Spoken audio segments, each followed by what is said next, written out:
బీరువాంతా అందులో తోడేసుకుని అమ్మగారింటికి వెళ్ళిపోయింది. హల్లెలూయా. మా మామగారు అన్నాడు సార్ నాతోటి, మరి మాకు ఒకతే కూతురు కదా, మీ పిల్లల్ని పెంచుకోవచ్చా అన్నాడు. అమ్మ బాబా అంతకంటే భాగ్యమా అని నలుగురిని అక్కడే ఎక్కించేశాను. దేవునికి స్తోత్రం కలుగునగా. ముద్దొచ్చినప్పుడే సంకెక్కాలంట. హల్లెలూయా. ఆ నలుగురిని వాళ్ళే పెంచుకుంటున్నారు, వాళ్ళే ఫీజులు కడుతున్నారు, వాళ్ళే ట్యూషన్ చెప్పేస్తున్నారు. నేను మా ఆవిడ ఒక చోట ఉంటాం. ఇప్పుడు ఎప్పుడైతే ఈ గొడవ అయిందో మా ఆవిడ పెట్టేట్టుకు వెళ్ళిపోయింది. ప్రియులారా, ఆవిడ ఎప్పుడైతే వెళ్ళిపోయిందో ఇంకా వంటగది క్లోజ్ అయిపోద్ది కదా, భోజనం ఉండదు కదా. మేము ఎప్పటి నుంచో అనుకుంటున్నాం ఉపవాసం ఉండాలని, కుదిరేది కాదు. ఇప్పుడు బాగా కుదిరింది. ఎప్పటి నుంచో అనుకునే వాళ్ళు ఉపవాసం ఉండాలని టైం కుదిరేది కాదు. అయితే ఇప్పుడు ఎప్పుడు వెళ్ళిపోయిందో ఇంక ఎలాగా వంటలేదు కదా. మా ఫ్రెండ్స్కి ఫోన్ చేశాను, అరే ఇలా సేవకు సమర్పించుకున్నాను చెప్పి అక్క వెళ్ళిపోయింది, ఇల్లు ఖాళీగా ఉంది, ఉపవాసం ఉందాం అనుకున్నాం కదా, వస్తారా అన్నా. అంటే వస్తామన్నయ్య అని ఒక నలుగురు వచ్చారు. ఆ నలుగురు ప్లస్ నేను 5 కలిసి బిందెతో నీళ్ళు పెట్టుకొని పచ్చి మంచినీళ్ళు తాగుతూ ప్రార్థనలో ఉన్నాం. అలా ప్రార్థన ప్రార్థన ప్రార్థన ప్రార్థన బైబిల్ చదవడం. ఈ ఉపవాస ప్రార్థనకి బాగా బక్కోడు ఒకడు వచ్చాడు. ఆడు 10 రోజుల తర్వాత అంటున్నాడు, అన్నయ్య అప్పుడప్పుడే మనం పోతానమా, ఏమన్నా బాబు ఎవడు వండుతాడురా. ఆడు 10 రోజులకే ఉపవాసం అంటే 3 రోజులు 4 రోజులు అనుకున్నాడు. 10 రోజుల తర్వాత అన్నాడు, అన్నయ్య అప్పుడప్పుడే మనం పోతానమా అన్నాడు. మరే పోతానం అంటే ఎవడు వండుతాడు, అక్క రావాలి వండాలంటే అయ్యి బాబా అక్క వచ్చేదాకా మన పని ఎంత అని వాడాడు. ఇలా 10 రోజులు అయిపోయింది. తర్వాత 15 రోజులు అయిపోయింది. ఈ 15 రోజులు అయిపోయేసరికి మా ఆవిడికి ఎలా తెలిసిందో, ఫోనులు లేవు అప్పుడు, ఆ రోజుల్లో ఫోనులు లేవు. మీ ఆయన వండుకోవట్లేదు తింటలేదని ఎవరో చెప్పారట. అప్పుడు మా ఆవిడ ఒక ఉత్తరం రాసింది నాకు, పలానా కూర ఎలా వండాలి, ఇంత కారం వేయాలి, ఇంత ఉప్పు వేయాలి, ఇలా తాలింపు పెట్టాలని కొన్ని కూరలు రాసింది. మేము ప్రార్థన చేసాం, ప్రభువా మనిషి కొంచెం కోపం తగ్గినట్టుంది నాయన, కూరలు ఎలా వండుకోవాలి రాసింది తండ్రి, ఆవిడేవో చొండేటట్టు చేయను ఆయన తెగ ప్రార్థన చేసాం. ఎంత ప్రార్థన చేసినా దేవుడు మా ప్రార్థన లేదు, మా ఆవిడ రాలేదు. దేవుని బిడ్డలారా 20 రోజులు అయిపోయింది. ఈ బక్కోడు బలిలాగా గోడకి అంటుకుపోయాడు. ఆడు బొగ్గలో గెగ్గలు వెళ్ళిపోయి కళ్ళు పళ్ళే కనపడుతున్నాయి. అండ్ ఆడెప్పుడు చచ్చిపోతాడో మాకు తెలియదు. ఏమన్నా అన్నయ్య పోతానమా అంటూ ఉంటాడు అప్పుడప్పుడు. ఆడు పాపం బల్లిలాగా గోడ కంటిపోయాడు. సౌండ్ రావట్లేదు, సుస్సు అన్నాడంతే స్తోత్రం అనమంటే. ఏమండి 20 రోజులు అయిపోయిందండి, మా ఆవిడ రాదు, ఈడేమో సాగు బతుకులో ఉన్నాడు, దేవుడేమో ఉపవాసం ముగించమని చెప్పట్లేదు. 27 రోజులు అయిపోయిందండి. 27వ రోజున ఒక స్వరం వినపడుతుంది, my son I will take you to the ends of the earth. నా కుమారుడా నిన్ను బూదిగంతాలు తీసుకుని వెళ్తాను, ఉపవాసం ముగించు అన్నాడు. దేవుని దగ్గర నుంచి వచ్చేసింది సిగ్నల్, ఉపవాసం ముగించమన్నాడు. కానీ మరి అన్నం ఎవరు వండుతారు, వంట చేసేవాళ్ళు లేరు కదా. మేమే బియ్యం స్టవ్ మీద పెట్టి గెంజితో దింపేసి ఈ లోటాలు ఈ బక్కోడు కట్టించేసేవాడు. ఆడు తెగ తాగేసేవాడు. ప్రియులారా ఆవురమంట ఆడు సాగు బతుకుల్లో అది తాగేసి అది బతికి ప్రాణం కాపాడుకున్నాడు. హల్లెలూయా. ముందు ఆడికే తాగించేసేవాడు, గెంజితో దింపేసి లోటాలు తాగేసేవాడు. హల్లెలూయా. ఆడు పాపం బతుకుతాడు. ఇలా 10 రోజులు మొత్తం మీద అలా బతికామండి. 10 రోజులు అయిపోయిన తర్వాత మొట్టమొదటిసారి బైబిల్ పట్టుకొని సువార్త చేద్దాం రండి అని మేడ మీద దిగామండి. మీకు అబద్ధం, నాకు నిజం. నాకెవరైనా తగిలినా, నేను ఎవరికైనా తగిలినా, నన్ను ఎవడన్నా ముట్టుకున్నా, నేను ఎవరినన్నా ముట్టుకున్నా, వాడు కిందడి గిలగిలా కొట్టేసుకునేవారు. ఏమండి దెయ్యాలు వెళ్ళిపోయి గిలగిలా కొట్టేసుకుంటుంటే మాకు సేవకు వచ్చిన కొత్త, ఏంటి ఇలా కొట్టేసుకుంటున్నాడు అనుకునేవాడు. ఇది కొంతమంది సీనియర్ పాస్టర్ గారు చూశారు. పెద్ద సీనియర్ పాస్టర్ గారు చూసి ఈ కుర్రోడి మీద ఏదో అభిషేకం ఉంది, ఏదో స్పెషల్ అభిషేకం ఉందని చెప్పి నన్ను పిలిచి మీటింగులు పెట్టేవారు. మీటింగులు పెట్టిన వాళ్ళు ఈ ప్యాంఫ్లెట్ వేస్తారు కదా, ఈ ప్యాంఫ్లెట్ వేస్తే స్పీకర్ అని నా పేరు వేసేవారు. మరి ఈ కాగితం మట్టుకెళ్ళి ఎవడిచ్చేవాడో మా ఆవిడకి ఇచ్చేవాడంట. మీ ఆయన ఉద్యోగం మానేసి ఏం పని చేస్తున్నాడో చూడు స్పీకర్ అంట అని చెప్పి ఆ కాగితం ఎత్తే మా ఆవిడ కాగితం పట్టుకుని అడ్రస్ ఉంటుంది కదా, ఈయనే మాత్రం స్పీకరా చూద్దామని మీటింగ్ వచ్చేసింది. మీటింగ్ వచ్చేసి ముసుగేసేసుకొని మొత్తం కప్పేసుకొని ఏమంటే వెనకాల కూర్చునేది. నన్ను చూడవచ్చు కానీ నేను ఆవిడని చూడకూడదు అన్నట్టు కూర్చునేది. నేను అలా వాక్యం చెప్తూ ముక్కు కనపడితే మా ఆవిడ ముక్కులా ఉందండి చూస్తే ఆవిడే ఓరి పాపి వచ్చేసిందండి రెచ్చిపోయి వండేనా. రెచ్చిపోతుంటే వెనకాల ఉన్న పాస్టర్లకు అర్థమయ్యేది కాదు. ఇప్పుడు దాకా బాగున్నాడు, సడన్గా రేజ్ అయిపోతాడు ఏంటి. ఉన్నట్టుండి రేజ్ అయిపోతే ఎలా ఉంటుంది. ఆవిడ మీద కోపంతో పెద్ద ప్రసంగం చేసేసేవాడిని. ఏమండి నిజమండి, దొర్లేసేవారండి జనాలు. ఇలా కూర్చోవడం అది సాధ్యం కాదు.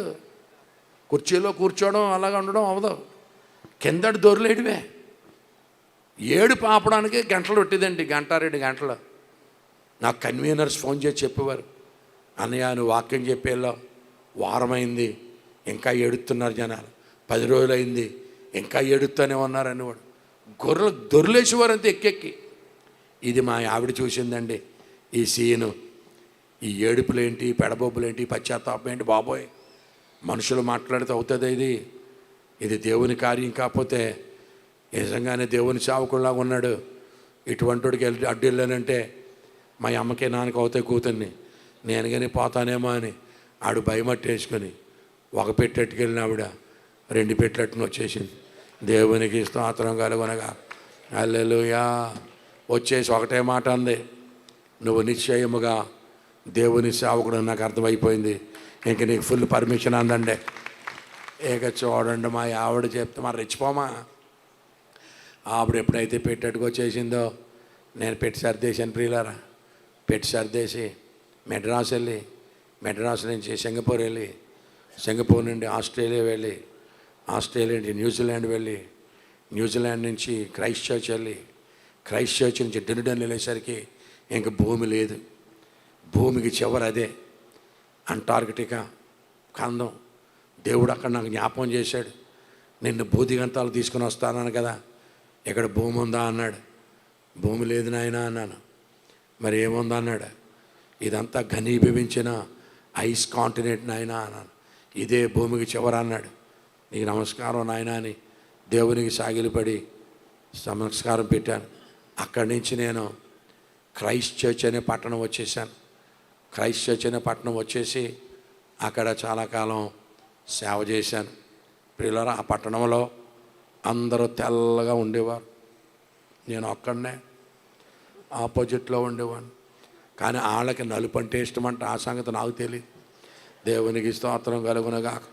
వాళ్ళేమో నలుపు అవుదామని ఎండలో ఉండి గంటలు ఎండలో ఉండి మట్టి రాచుకునేవారు. నేను తెలుపు అవుదామని కనపడిన క్రీమ్ ఎలా రాచేసేవాడిని. వాళ్ళు నలుపు అయ్యేవారు కాదు, నేను తెలుపు అయ్యేవాడిని కాదు. ప్రియులారా, వాళ్ళు అనేవారు, ఏ you black man, you came from the third world country, you know English man అనేవారు. నువ్వు ఇండియా నుంచి వచ్చావు, పేద దేశం నుంచి, నీకు ఇంగ్లీష్ వచ్చా, నువ్వు చెప్తే మేము వినాలా అనేవారు. నేను మనసులో అనుకునేవాడిని, ప్రభువా వీడు ఎక్కువ వాగుతున్నాడు, మైక్ ఇచ్చి దాకా ఉంచిన ఆయన అని మనసులో అనుకునేవాడిని. తర్వాత నేను ఇంగ్లీష్ మాట్లాడుతుంటే according to Byron, according to kids, according to Chesterton, according to Milton అని లిటరేచర్లోంచి బైబిల్ లిటరేచర్లో కోట్ చేస్తుంటే ఆ దొరలు నోరావులించి, అయ్యి బాబు ఎన్ని పుస్తకాలు నువ్వు ఎక్కడ చదివేశారా, ఎంత ఇంగ్లీష్ నీకెక్కడ వచ్చింది అన్నారా. అప్పుడు అన్నాను, ఇది సడన్గా వచ్చింది కాదురా, చిన్నప్పుడు తుప్పల దగ్గర నుంచి స్టార్ట్ చేశాను, ఎదవల్లారా నోరు పోసుకుని అంటరా అని మనసులో అనుకునేవాడు. దేవునికి స్తోత్రం. అంత సడన్గా వచ్చింది కాదురా అబ్బాయి, ఎక్కడి నుంచి స్టార్ట్ చేశాం, తుప్పల దగ్గర నుంచి స్టార్ట్ చేశాను, నోరు పోసుకుని అంటరా అని కొడితే అప్పుడు నా గురించి పేపర్లు వేసేవారు. A fiery preacher from India అని వేసేవాడు. If he speaks the roof comes down అనేవాడు ఒకడు. అలా పేపర్లు వేస్తూ ఉంటే నాకు మా ఫ్రెండ్ ఒకటికో చూపించేవాడు, నీ గురించి పేపర్లు వేసారని. అలా కొద్ది కాలం న్యూజిలాండ్లో పనిచేసిన తర్వాత మళ్ళీ తిరిగి ఇండియా వచ్చేసాను. ఇండియా వచ్చేసి రాగానే మా పాస్టర్ అమ్మగారు అందే, చాలా కాలం ఫారెన్లో ఉండొస్తున్నాం, కొంచెం రంగు వస్తాం అనుకున్నాను అంది. నేను అన్నాను, మన దేవుడు మారని దేవుడు, మన రంగు మారదే, అటువంటి ఆశలు ఏం పెట్టుకోగలను. దేవునికి స్తోత్రం కలుగునగాక. హల్లెలూయా. స్తోత్రం చెప్పండి రా. మన దేవుడు మారని దేవుడు, మన రంగు మారదా, అటువంటి ఆశ పెట్టుకోగలను. వచ్చేసి ఏం చేశాను తెలుసా, యూత్ ఛాలెంజ్ అని ఒక ఆర్గనైజేషన్ స్టార్ట్ చేశాను. చెప్పండి, యూత్ ఛాలెంజ్, యవ్వనుల సవాల్. ప్రియులారా, చెప్పాను కదా మీకు, మా ఆవిడ ఒకతే కూతురు, మా మామగారు పోర్ట్లో ఆఫీసర్ అన్నాను కదా. మా మామగారు మా ఆవిడకి చాలా బంగారం ఇచ్చాడు.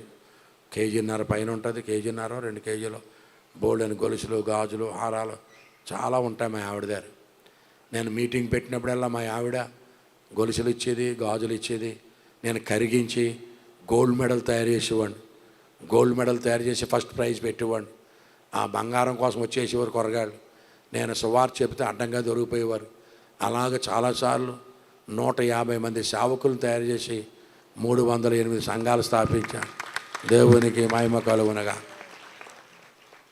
మొత్తం మీద మా ఆవిడ బంగారం చాలాసార్లు సేవకే వాడాను. దాన్ని అత్తగారి సొమ్ము ఏటా అత్తగారి సొమ్ము ఏమనుకుంటారు అనుకోండి, కానీ మొత్తం మీద సేవ చేశాను. చాలా సీరియస్ మ్యాటర్స్లో, చాలా సెన్సిటివ్ టైమ్స్లో దేవుడు నన్ను కాపాడుతూ వచ్చాడు. ప్రియులారా, నాకు 4 పిల్లలు. మొట్టమొదట పాప, మగ అమ్మాయి. దాని తర్వాత 3 అబ్బాయిలు. మా పాప MSc, MPhil, PhD in molecular genetics. She is a scientist and doctor. ఆమె నోబెల్ ప్రైజ్ విన్నర్స్తో పాటు మంచి పెద్ద సైంటిస్ట్గా పనిచేస్తుంది. మొట్టమొదట పాప పుట్టింది కదా, మా పాపకి పెళ్లి చేశాను.